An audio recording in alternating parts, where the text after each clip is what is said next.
already heard on the internet that there was this COVID in China. Start seeing reports on Facebook and YouTube, politicians giving the same speech about possible lockdown coming, different countries all at the same time.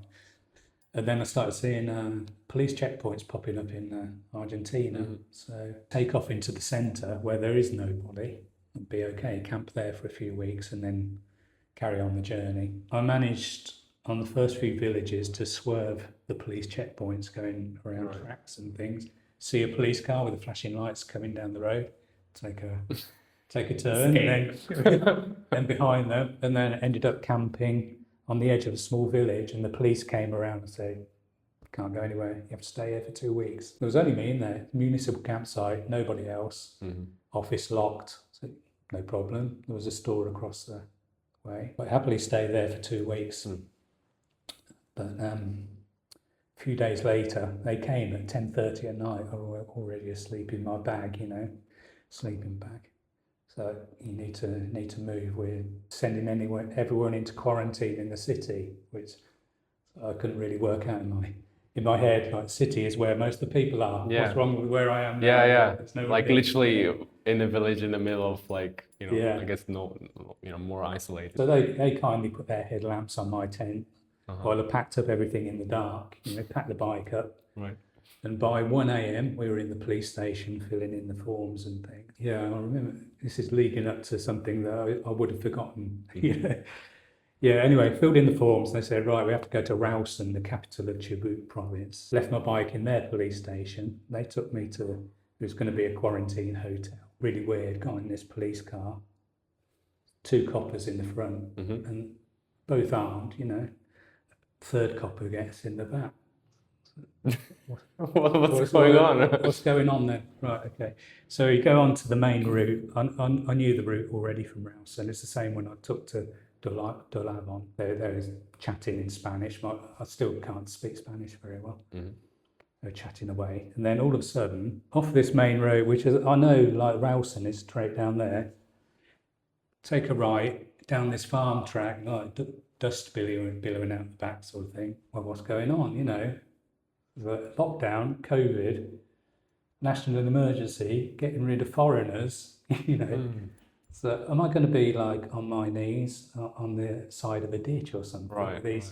Places, that's what it looked like to me. I started thinking, this is the end of life then, So this is it. It's not been too bad, actually. Okay, yeah. Because I wasn't really thinking for the future anyway. So, it's got there in some time, I've had a good time really. And then all of a sudden we stop outside a house, and guy out there in the back gets out, says, "Muchas gracias, hasta mañana," and they do a U-turn and back out to the road, So we were just dropping this guy off. So we were back to the regular 2 policemen and me in the back. Okay then, so I get another crack at life. Yeah.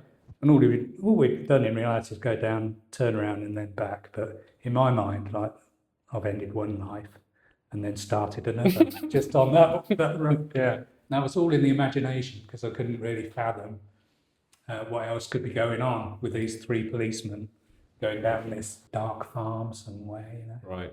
I've seen enough movies to see what could possibly happen. It seems suspicious, but nothing bad happens. So. Yeah, but the adventure doesn't end there. I mean, when I get checked out into this hotel, which is okay, it's a bit like a prison cell, but 2 weeks in there, no problem, had Wi-Fi.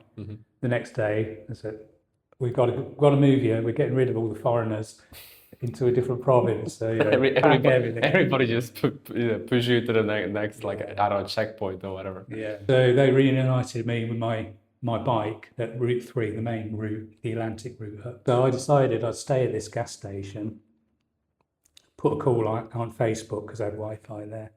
So right, I'm not allowed in cities, not allowed in the countryside. I'm camping in a truck stop. Can anybody suggest anything? Someone sent the federal police to give me a document, but it had no power with the local police. They wouldn't swerve, wouldn't let me into the city.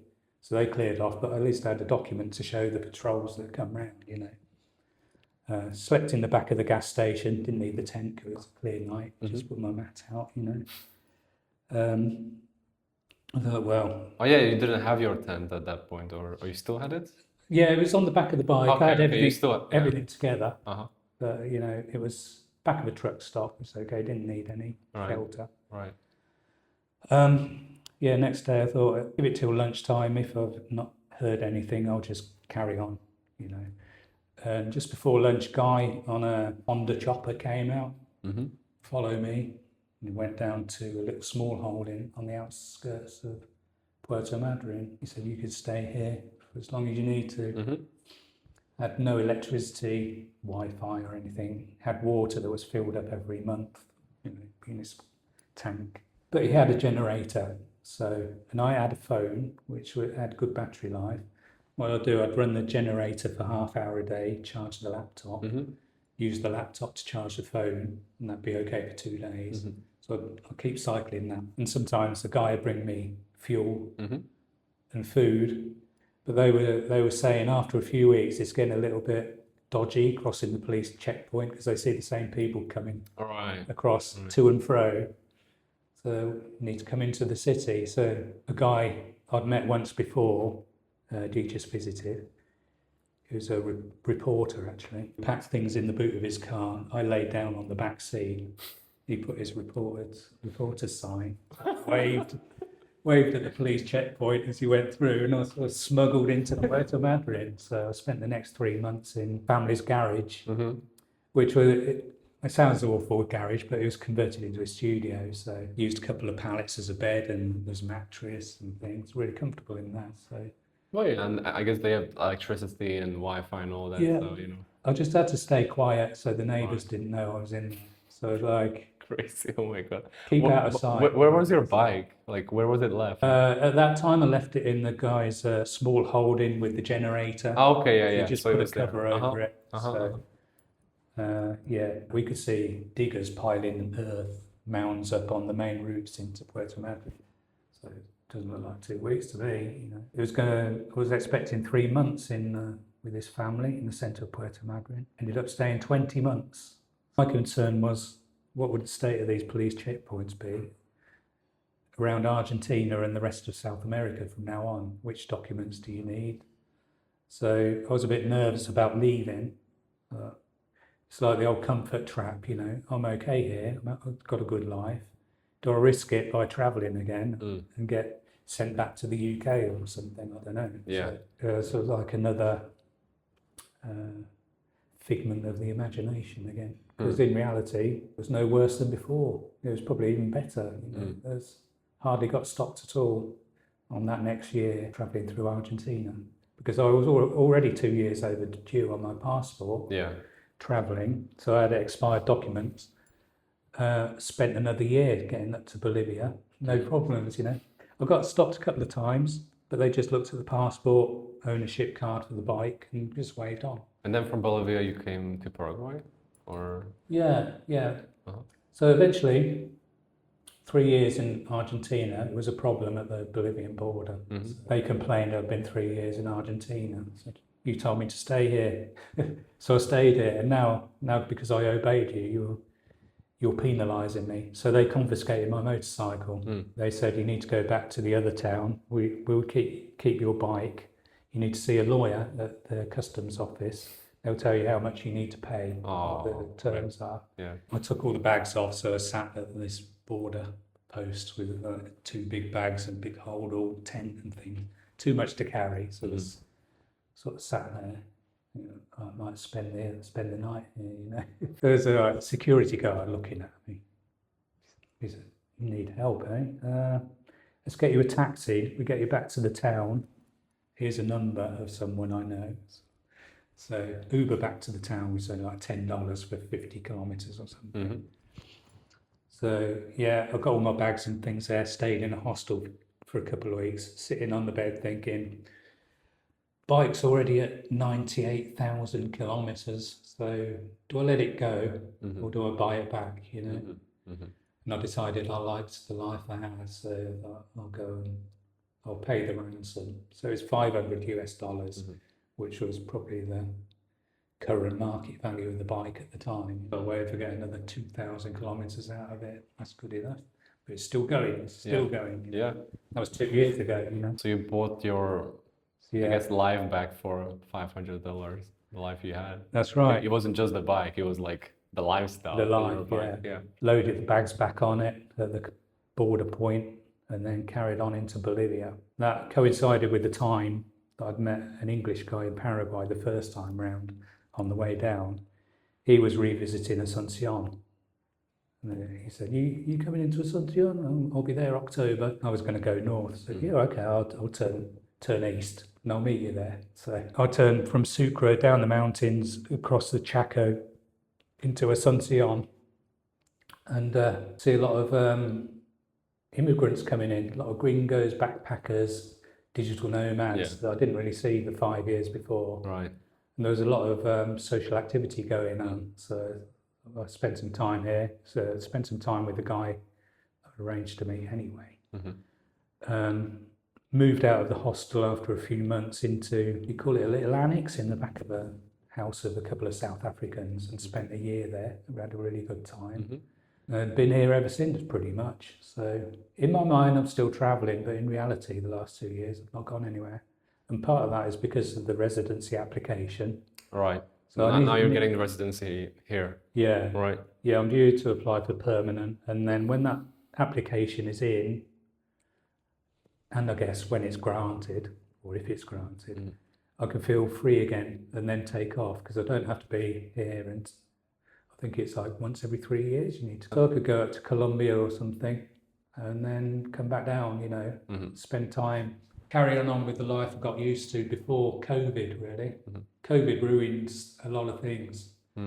But I got a taste of it for that year in Argentina, travelling up Western Argentina through the mountains. You could happily buy a house somewhere and spend out your days in a neighbourhood and nobody would bother if you got a passport or anything, you know. Yeah. It's only if you want to travel it becomes a problem. I met someone in Cordoba province.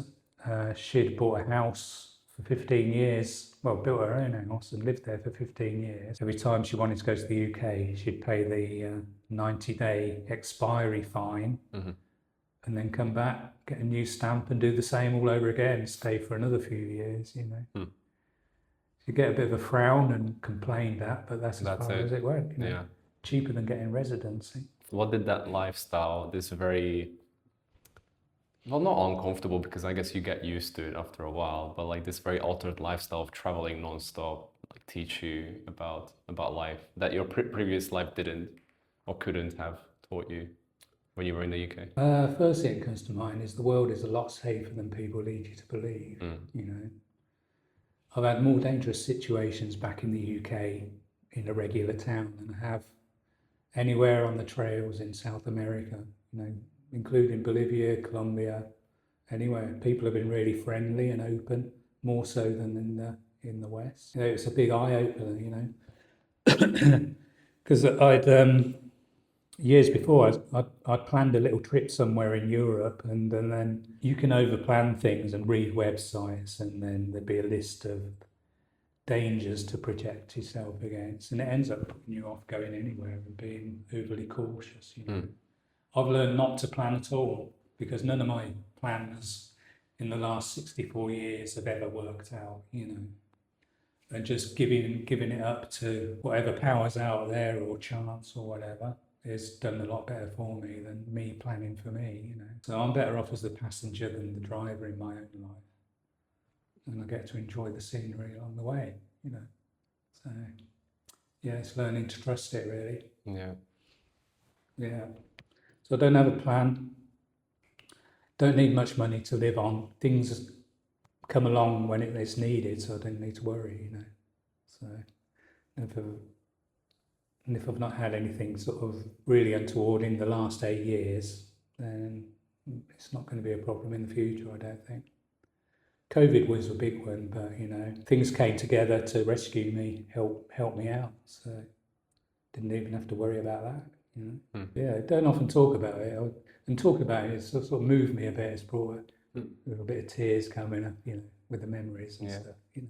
Yeah, you've been through a lot, both, Yeah. you know, like very rich life, I would say. Yeah. Unlike many of us that live a more stationary Yeah. lifestyle, don't get to live. So Yeah, I was always looking, just like one other thing, I was always looking for financial independence, yeah, like to get freedom. And it was all like, have more money, have more security. that you have to buy your freedom. Yeah, Like, you that's do. yeah. But it's never worked out. There's always been more complications that route. And it took losing everything plus the expenses that went with it to show me where the freedom was. And it's right at the bottom where there's no obligations or anything. Congratulations, you made it to the end of the clip. The full length of the episode is available right here. So go on, check it out.